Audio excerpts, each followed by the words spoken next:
to introduce Mark Gardiner to you this morning. Mark is Emeritus Professor of Medieval Archaeology at the University of Lincoln. He's currently contributing to the book which forms the outcome of the Looking In From the Edge project, a project that I know quite well. The project has been examining production, commerce and consumption in Orkney and Shetland from 1468 to 1712 and is now nearing completion. He has a long-standing interest in the impact of trade on communities, as well as the practical issues of how trade operated. He has written on Middle Saxon trade, on waterborne transport in the late Middle Ages, and latterly has worked on trade in Iceland, the Faroe Islands and Norway. He formerly taught at Queen's University Belfast and has excavated trading sites in the north of Ireland. His most recent work has been on buildings, including buildings connected with trade. And so he's very well placed to deliver this morning's keynote, which is entitled, How Should We Interpret the Cultural Transformation in the North Atlantic Arc in the 16th and 17th Centuries? Thank you very much, Mark. I'm really looking forward to hearing your keynote.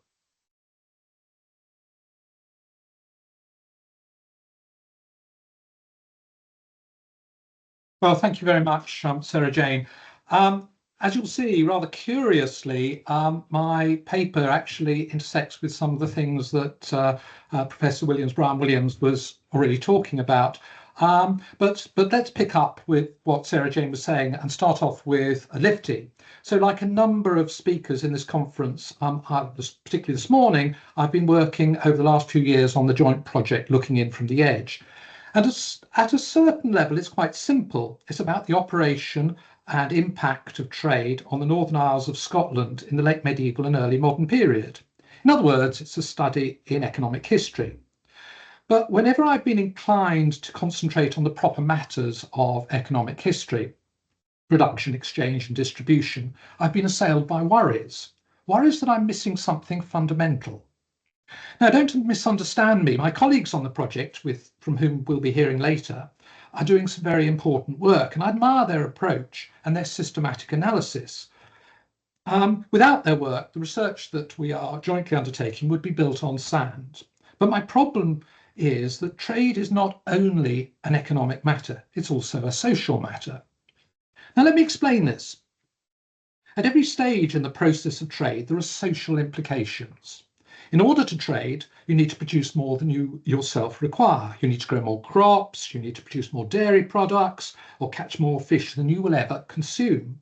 So it means more labour, which has, of course, an implication for your level of work and your attitude to that work.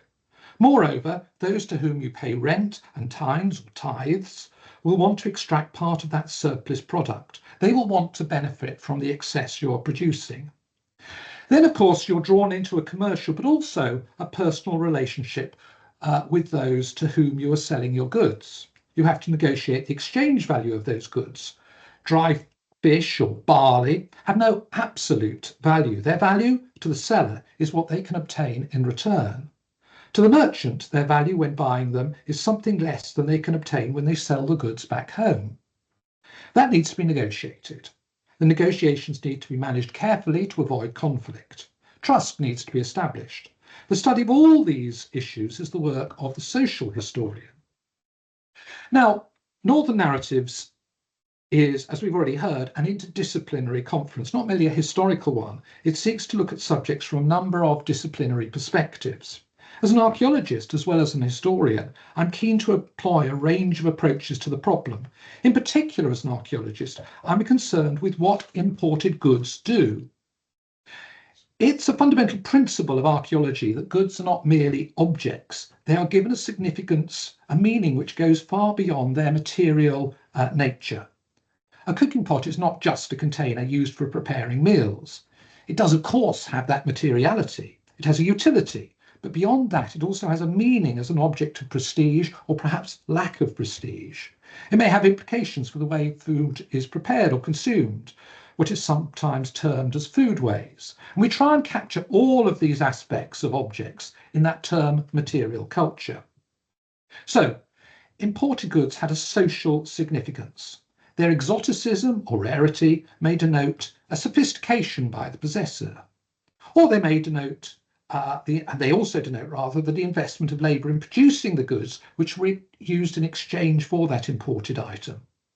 The wearing of clothes or using imported pottery may imply a certain knowledge of foreign mores, and we should remember that none of this is fixed.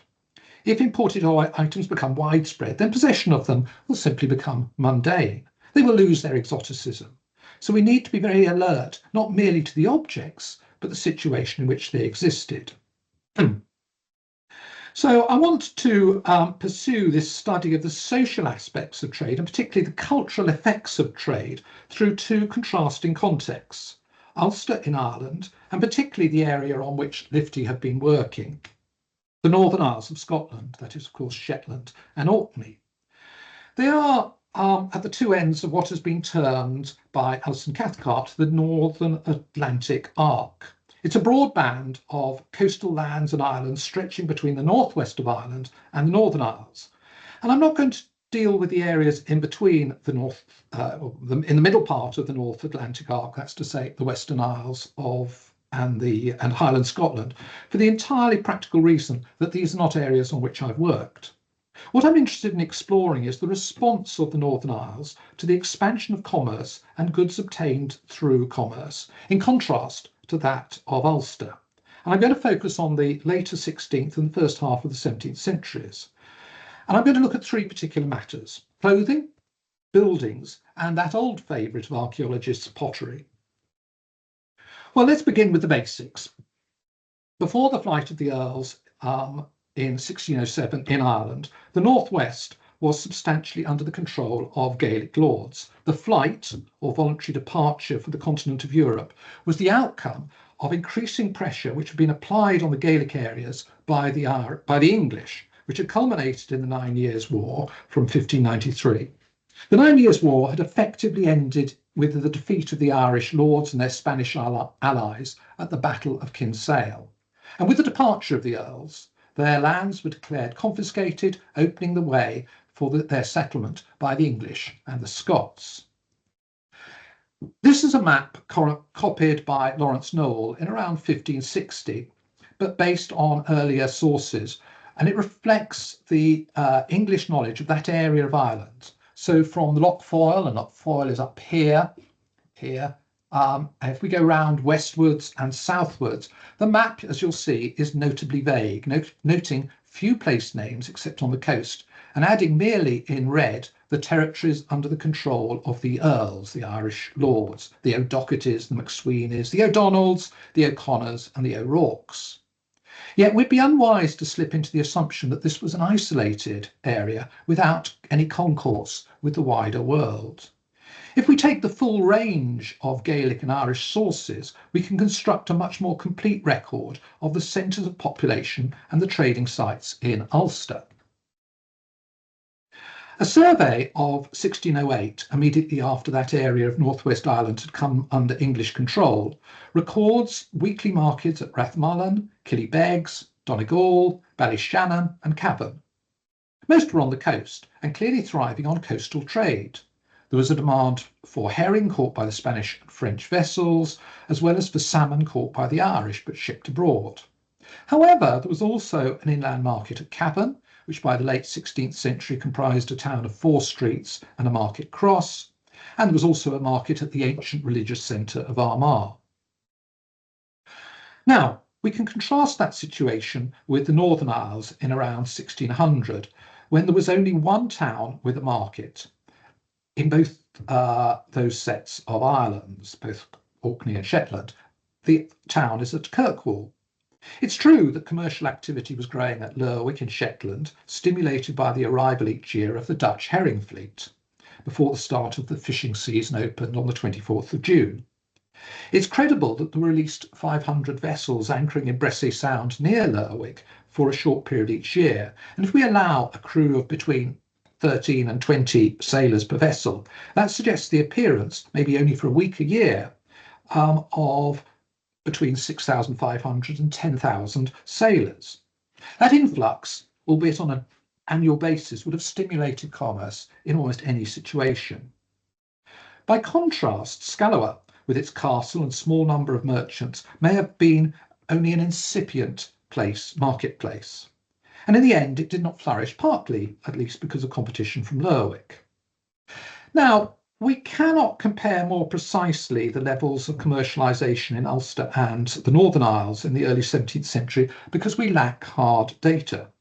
We do not know the extent of trade in either place, and simply counting the number of towns is a rather inadequate way of measuring it.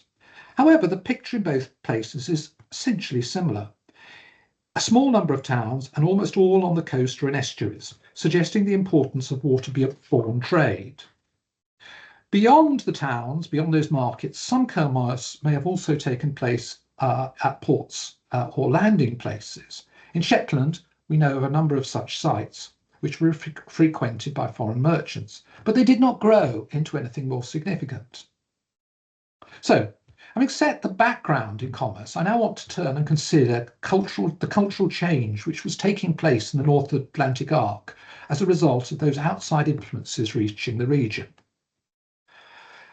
I want to begin to thinking about cultural change in one field which is central to culture and identity. That is the matter of clothing. In Ulster, clothing emerged as a battleground in what we could call, quite fairly, the culture wars, which were being fought there in the later 16th and early 17th century. The desire by the English to bring those Gaelic areas to civility, as it was termed, fixed upon the form of dress as an expression of identity and cultural difference.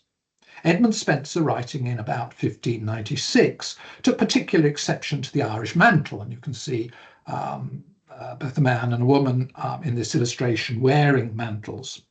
He said, first, the male outlaw, being for his many crimes and villainies banished from the towns and houses of honest men, maketh his mantle his house. Likewise, for a rebel it is serviceable, for in his war that he maketh, if at least it deserves the name of war, when he still flieth from his foe, it is his bed. So he saw the mantle as a means of enabling criminal and rebellious behaviour. The mantle was also worn by women, though Spenser seems to have been less vexed by that. There was a history of attempts to stamp out distinctively Irish clothing practices using various laws. These recur throughout the 16th century, suggesting in their very repetition that they tended to be ineffective.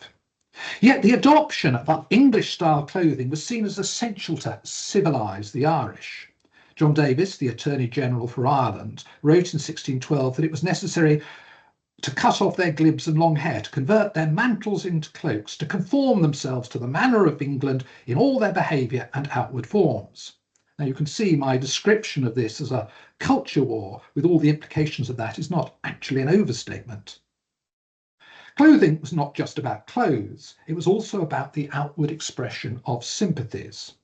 If the Anglicisation of clothing made some progress in the early 17th century, that was reversed, at least in part, after the brutal Cromwellian wars of the 1640s. It was said in Ireland that the wearing of bands, ruffs, hats, cloaks, gowns, breeches was given up, and instead kerchiefs, mantles, trousers, etc., and all Irish habit was resumed. So clothing clearly was an expression of sympathy. It was recognised as an expression of cultural difference. But all cultural expression, and clothing in particular, is situational. We all know when to put on formal clothes and when wearing them would be entirely inappropriate, something I'm going to return to later. The Irish earls, and I've mentioned a few of them, the O'Dohertys and McSweenys and so on, whose territories we've seen on Lawrence Knowles' map, were prepared to use the symbolism of clothing when it suited their purpose. In 1541, Anthony St Leger, the Lord Deputy of Ireland, had met Manus O'Donnell, the Chief of Tyrone, the Prince of Tyrone. Manus was seeking recognition by the English of his title as Earl of Tyrconnell. They met in Brittany, beyond the lands under English control, and there St Leger was taken aback to find him furnished of apparel better than any Irishman, for at such time as he met me, he was in a cloak of crimson velvet with eglets of gold, 20 or 30 a pair. Over that, a great double cloak of right crimson satin, guarded with black velvet, a bonnet with a feather set full of eglets of gold. He, that is to say, St. Ledger, thought it strange to see him in so honourable apparel. And it clearly so impressed St. Ledger that he took note of, as we've seen, the clothing in detail. Equally, some 30 years later, the Irish Earl and Countess of Desmond, when held in London, wore English fashion, but released from detention and returning to Munster in 1573, they put on Irish raiment. We generally know the codes of clothing and choose to wear what suits our purposes best, and in so doing signal our intentions. Clothing is not simply about fashion or absence of knowledge of fashion. It can be used to express all sorts of ideas. For their part, the British in Ireland in the early 17th century were seeking to ensure a cultural conformity to what they deemed to be norms of behaviour. Now, how far this area of culture war developed in mainland Scotland is questionable. The equivalent clothing in Scotland to the Irish mantle was the plaid. As in Ireland, it was worn by both men and women as an overgarment. In men, it was used over a long shirt, exactly as in Ireland, and in both places they were commonly dyed yellow. That is to say, the undergarments were dyed yellow. Whether in conformity to English practice or due to changes in fashion, the use of these yellow-dyed or saffron-dyed undergarments seems largely to have disappeared by 1600 in both Ireland and Scotland. But the fashions were not identical in the two countries either side of the North Channel. In Scotland, plaid was worn with a belt and seems to have persisted much longer than the Irish mantle. As we have seen, there was great hostility to wearing a mantle in Ireland. In Scotland, there was a distinct, ambiguous, though sometimes censorious approach to the wearing of plaid. But it seems to have been much because it was associated with working people and not with the elite. Nevertheless, wearing plaid seems to have continued throughout the 17th century in the lowlands and also particularly in the Highlands and the Western Isles. It was, after all, a supremely practical garment for wet and cold weather. It's clear that plaid was not widely worn in Shetland and Orkney. A Country Act of August 1612 made in Shetland decreed that in order to discourage beggars and vagabonds, plaids or outermost clothing might be removed from such person, who should then be delivered to the bailey of the parish. Here we see the plaid being associated with class rather than ethnic affinity, and it was made legitimate to take it off the wearer, but that was as much to hinder their activity as anything else. What we find is that plaid persisted in the Northern Isles not so much as an item of clothing, but as a variety of cloth. An inventory drawn up in 1674 on the death of Lawrence Forrester in Shetland listed among his goods 2 pair of plaids. However, we can be certain that Lawrence never wore them as a costume. They were listed among his bedding and evidently served as blankets. Writing before 1688, John Wallis, the prebendary in Kirkwall, noted with approval that in Orkney no men used plaid. Wallis, who lived in Kirkwall, was favourably impressed with the clothing of his fellow town dwellers, who he said that the gentry and those of any quality, both men and women, loved to go fine and be in the fashion. It was much the same situation in Shetland when John Brand visited the islands in 1700. He noted that they were very fashionable in their clothes, and the more wealthy wore fine stuffs such as Holland and Hamburg do afford. He connected, therefore, the clothing with imports from the continent, and we certainly know that linen cloth was one of the imports reaching the Northern Isles, the so-called cream wares. Now, further confirmation of the adoption of broader northwest European fashion is suggested by the bog body found at Gunnister in Shetland in North Maveen, dating to some time after 1690, the date of the minting of the last coin which was found with the body. The linen, if any had been worn, had been destroyed by the acidity of the peat, but the woolen clothing remained. The man was dressed in wide-legged breeches, perhaps of Low Countries origin, but the knitted cap, the socks, the purse all suggested a local origin. Here perhaps is material, in both the senses of that word, material evidence for the incorporation of continental fashions into the clothing of Shetlanders. Now, what emerges from this summary of clothing is the very different responses to the influences and materials which are impinging upon places along the length of the North Atlantic arc, From the vehement hostility to native clothing in Ireland to the seemingly active open adoption of outside influences in Shetland and Orkney, though we must caution for the latter places we have scant evidence for the early 17th century, the period when feelings were most hostile to the apparel of the Irish. Well, I want now to extend this argument beyond a consideration of clothing to think about buildings and the way these were used to display attitudes as well as commerce. Let's stay with Shetland and begin first with the excavations undertaken in 1985-86 on an inlet north of Lerwick on Dalesvoe at Kemistow. In many ways, the results were remarkable, and they deserve, I think, to be much more widely discussed. But I want to concentrate particularly on the early 16th century building, described rather imprecisely as a tined barn or a tithe barn. It was constructed by the Archdeacon Henry van Coote, and we can make that statement with some confidence because he fixed over the doorway a carved stone with his coat of arms, which, when the building became dilapidated, fell off into the mud where it has been preserved. But before we turn to that armorial stone and the building, let's consider one other find which we can surely connect with Van Coote and link also with my earlier topic of clothing. It was a gold spangle of the type which was attached to early and mid-16th century fine black clothing. It was found on the path leading to the building, and it seems quite possible that it had been dropped, or it had dropped from Van Coote's clothing. Who else would have had the wealth to wear such a thing? The incongruous sight of this finely dressed cleric on the bare Shetland hillside must have made a considerable impact on those who saw him.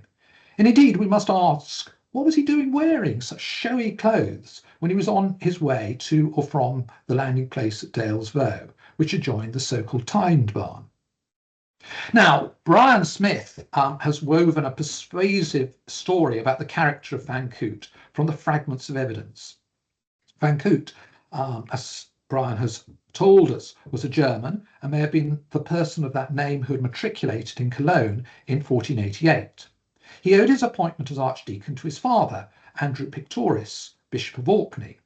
Though he was based in Kirkwall, he had considerable interests in Shetland, not only because he collected the tines from there, but also it was where he acquired a small estate. However, it's in that armorial stone that we can begin to discern something of the character of the man, I think. First, we need to wonder why he set up a stone on the building in such an isolated spot. Was it really to impress visitors, who would have been few enough in number, since Dalesvoe was not a well-established harbour? Then we need to consider the quotation which appears upon it. Sine paluspa, a misspelling for sine palispa, possibly a quotation from a play by Terence, the 2nd century BC playwright. Now, while Terence was widely used at this period for teaching Latin, it's an obscure reference, which would have meant little to most of those who saw it, even if they could read, and they could read Latin. It can be translated as, "permit me for a while." Is this a reference to Van Coote's illegitimate birth, or is it faux modesty, particularly in the context of this contrived set of coats of arms? I would suggest that the clothing associated with the spangle, the armorial stone, and indeed the building itself were all a conspicuous statement of cultural status, a cultural capital, if you like. The building was evidently a warehouse for the export not only of tines, but also for other produce paid for rent.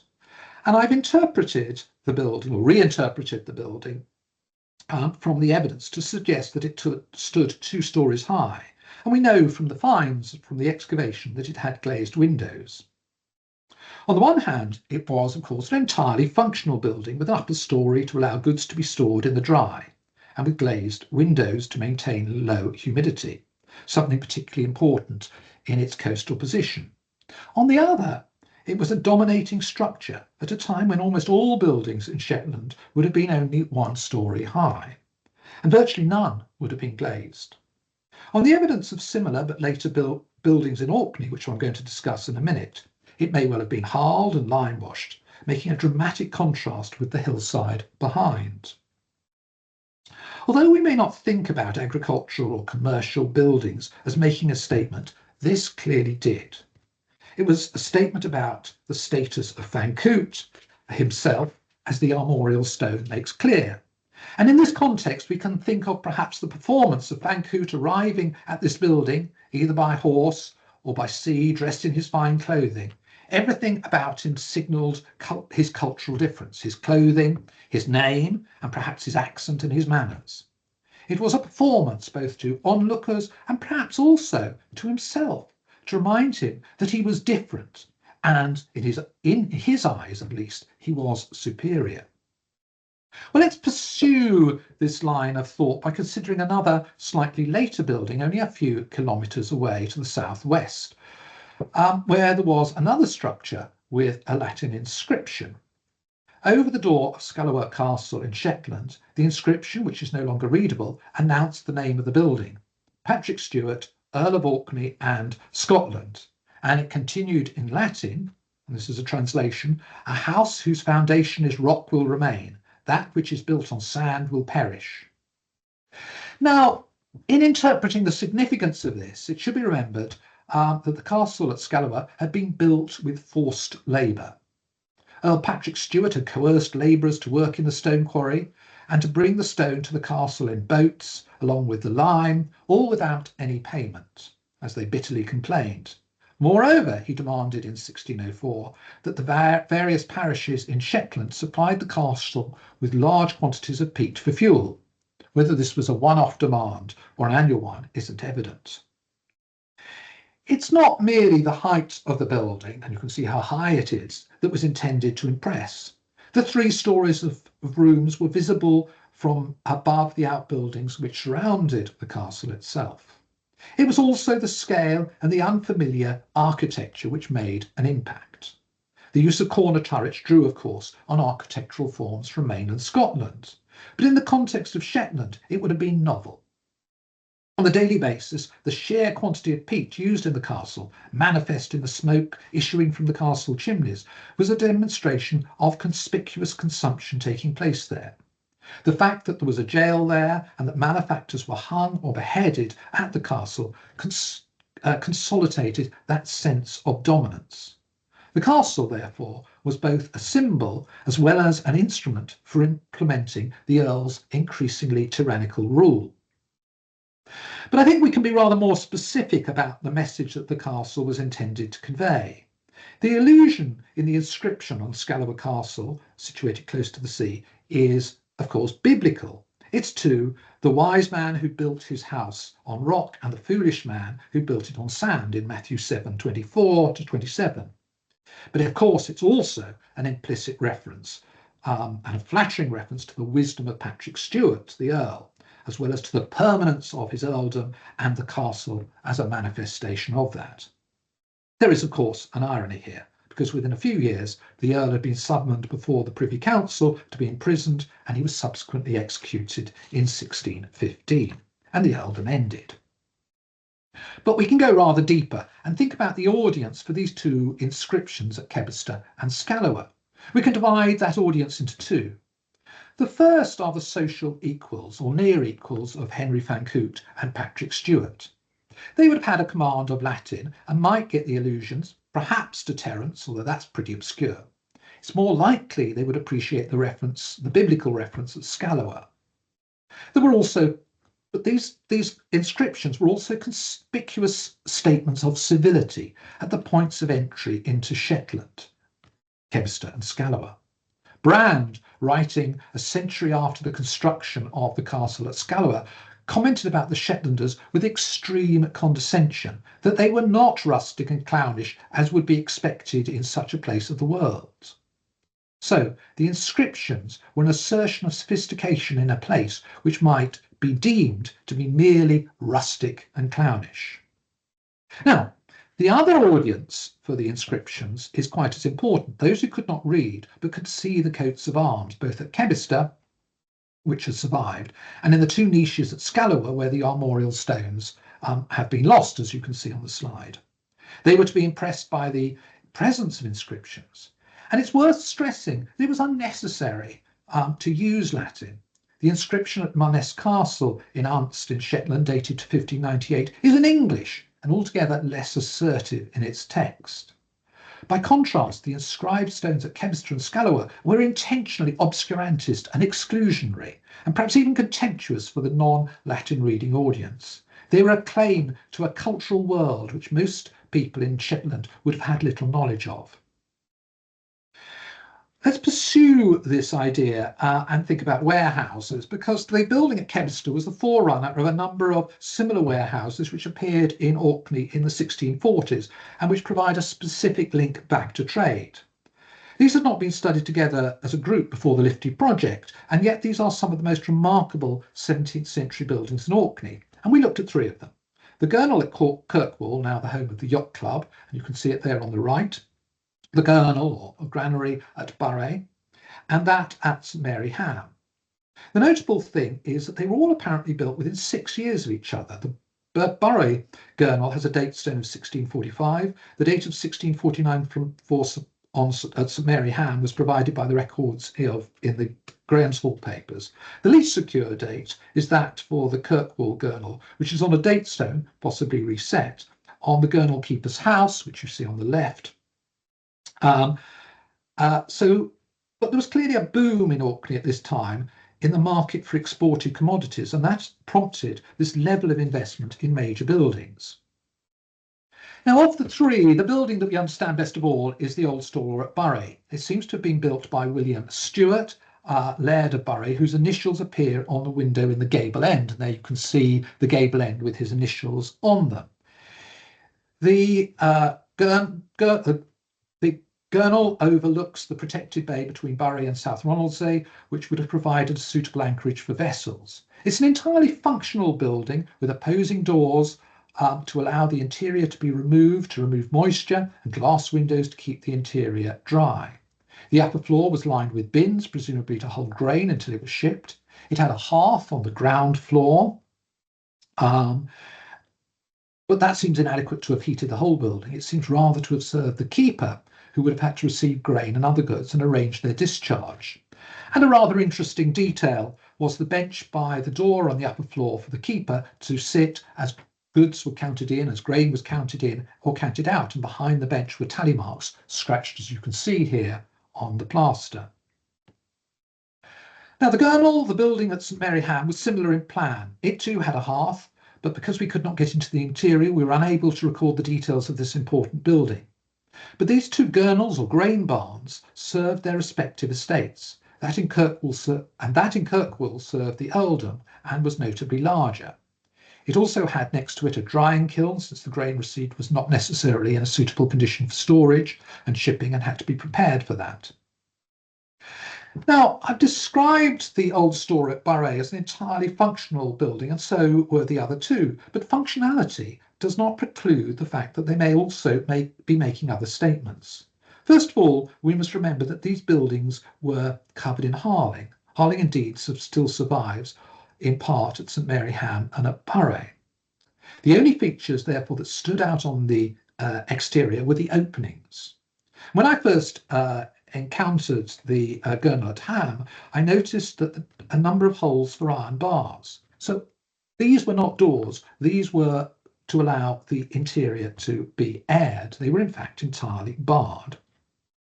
These buildings were intended to be secured and signalled that from the outside, as well as being practical and functional. Again, the height of them was intended to indicate commerce and the wealth of their owners. And we can look at how they must, or we can justify how the fact that they did stand out in the landscape by looking at Murdoch Mackenzie's chart of 1750, where they are shown as landmarks for the benefit of sailors navigating the seas around Orkney. And you can see them picked out as the storehouse here. I've talked at some length about buildings because they seem to me to be comparatively underinterpreted as a means by which power and status were signalled, not only in the North Atlantic Arc, but in other contexts too.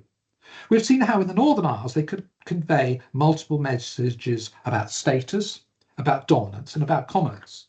And each building carefully chose the ideas which it was signalling. Now, this is no less true in Ulster, where buildings were used to express values and ethnicity. And I want to use this map of Carrickfergus of Kirk of 1596. We need to set aside for our purposes the non-domestic buildings, the friary in the top right, the ruined church in the top left, and the medieval castle at the bottom. What we have remaining are three types of stone buildings, and I've picked out a detail here. The tower houses, which you can see here, a type of stone quasi-fortified house, the single-storey houses, and you can see one next to it, next to the townhouse, and finally those strange buildings with round roofs. These are the Irish crates. They're distributed across the interior of the town in an unstructured pattern and occur, as you can see, in some numbers. Now, the crates were associated with the Gaelic Irish, and where they've not been destroyed by ploughing, they survive as earthworks in the uplands. They were built with footings of stone and sod and a superstructure of bent willow with doors along the long side. We find them in an irregular pattern, although in the plan, which you can see on the right-hand side of my slide, it shows them aligned running down the slope of the hill, which they commonly did. Nevertheless, the pattern is irregular. Now let's think about that when we come back to Carrickfergus, because essentially we can see that there are two concepts of space. The one influenced by mainland Scotland and England, with squared up buildings of stone and regularly laid out plots of land marking property boundaries at right angles to the road. The other, a less structured idea of property with apparently no boundaries separating the houses and an affinity for oval structures, or at least those with rounded corners. We can see in effect two cultures living alongside one another. And yet, within 50 years of this map, these oval-shaped buildings seem to vanish, apparently replaced by rectilinear stone-built ones. So here we can see very starkly a conflict of cultures again, and one with one form of domestic culture of inhabitation replacing the other. Now, you'll note that I've not compared like with like in looking at Shetland and Orkney on the one hand and Ulster on the other. For the first, I've looked at high status buildings. For Ireland, I have looked at the most common type. But in both cases, I've been interested in cultural change. In the Northern Isles of Scotland, we have seen new building types were introduced for reasons of commerce, but also to express power. In Ulster, I would suggest that the change was much more confrontational. It was followed by the effective suppression of one mode of living by another. It was not purely a political or ethnic conflict, and to represent it as English against Irish is to grossly simplify a very much more complex situation. Just to take one aspect of this, the tower houses, those rather taller stone buildings in Carrickfergus, was just as much Irish as they were English and were widely built in the Gaelic areas of Ireland. But it was about ways of living. The lightly built crates exist in the context of a weaker sense of property. Well, I've taken two of the subjects, and my third is pottery, and I've used clothing and buildings to investigate cultural transformation. But my final topic is not about conflict, but about assimilation. Archaeologists use pottery in many ways because it's in most situations, a ubiquitous material, and its very ubiquity means that it can inform us about the normal, not the exceptional. And as part of the work for the Lifty project, we did small-scale excavations in Shetland, on the left at Lerwick, and on the right at the Croft at Gunnister, coincidentally not far from the site of the find of the bog body there. At Lerwick, we were expecting to find imported pottery on our test pits in the town, and we were not surprised when we did. But we were less certain about that at Gunnister, which, apart from the briefly used trading site lower down the inlet, was, and you can see the inlet in the slide, it was a fairly isolated spot. One of the questions here was to wonder whether minor crofts had been able to participate in the commercial network, and the answer was surprising. In every test pit we dug in the in-by or in-field, we found continental redwares. Indeed, so common were they that we could plot exactly where had been manured at that period from the redwares which had been deposited on the fields in the in-by along with the manure. Now, the implication was that commerce was widespread, but we wanted to test this a little further. So we went out to Nos, a small island off Bressay in Shetland, where we were assured that redwares were also readily found. It's now uninhabited except by bird reserve wardens, and we were taken there by Andy Doofus, who's here today in the conference, who knows the area well. As we were looking in the dunes, we found pieces of steatite or soapstone, but also abundant redwares. Now, steatite ceased to be used in Shetland. It was used up until the 14th century. It was later superseded by imported pottery from Scotland, which in turn seems to have been largely superseded when redwares became available.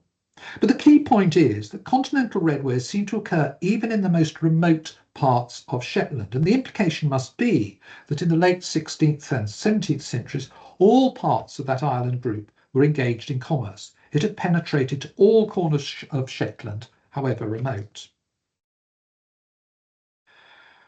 Well, I've covered a good deal of ground in this opening paper, ranging across the North Atlantic arc.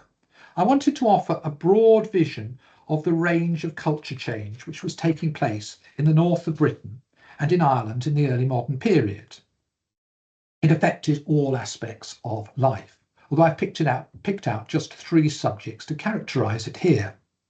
I would not necessarily say that these were the 3 most important subjects, but rather they are topics for which we have some evidence. I do not think, for example, that the country of origin of the pottery on your table was necessarily a central issue in anyone's life, but it did represent a change in how you procure the goods you use in your household.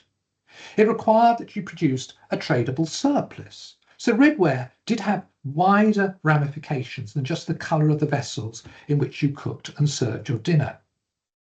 Now, in concluding, I want to pick out some of the core ideas in thinking about culture change in this region. The first one is that some people held an assumption of the superiority of new ways of living and of new goods which were being introduced in the North Atlantic arc. Something which we've already heard today, we can consider as cultural capital. This was clearly the view of those who were trying to enforce civility, which, when we've stripped away any equivocations, really meant a system of values and behaviours derived from further south in Britain and Ireland. The rhetoric of civility was used about Ireland, certainly, and also about the Isle of Lewis, as Angus MacConnick has shown in his book on the subject. But it was never used about the Northern Isles, as far as I am aware. Yet that does not mean there was no sense of superiority and inferiority. I've suggested that Archdeacon Henry Van Coote appears to have himself felt culturally superior and made little compromise to the society in which he arrived. Yet, as we've seen in the Northern Isles, there was apparently no culture war. We can contrast Van Coote with the adaptive behaviour of Manus O'Donnell, the Earl of Tyrone, or Tyrconnell, who was much more sensitive to context and was able to negotiate different cultures in a more successful way. He did not accept ideas of cultural superiority and inferiority, but adapted his clothing as appropriate. He appreciated that it wasn't about giving up entirely on one culture or alternatively resisting all cultural change. Now, culture change goes on all the time, and in our own lives, we choose which innovations we wish to adopt and which we will ignore. That happened in the past too. Conflict arose when aspects of changes in the early 17th century became politicised. Culture change took on a significance in Ulster, which does not seem to have occurred in the Northern Isles. The change itself was not more radical in one place than another, but rather it depended upon the meaning that was given to it. The Scots did not elevate the wearing of plaid to be a matter of significance as the English did with the mantle in Ireland. Clothing did not become a cultural litmus test. The second point is both an important one and also a trivial one at some level. It is that cultural change did not lead to uncritical adoption. New ideas were assimilated. They were Hibernicised, Shetlandified, or rendered Orcadian, as the case may be. New influences came in, but they were simply influences, and they were absorbed and adapted. That, as I have suggested, might seem so obvious, but rapid culture change creates anxiety in society, as if some essence is at stake. On the contrary, it is the ability of societies to reflect new influences which demonstrates their strength and self-confidence. And by that measure, the adaptation of the Shetlandic and Orcadian societies in the late 16th and early 17th centuries was a comment on their strength. Now, the third issue I want to draw out concerns the period I focused upon. If culture change was happening all the time, as I've suggested, was there any particular significance in the period of the late 16th or the first part of the 17th century, which I've been discussing largely today? Is there a danger that in picking out one period, I've tended to emphasise the extent of change taking place then and ignoring similar periods before or after?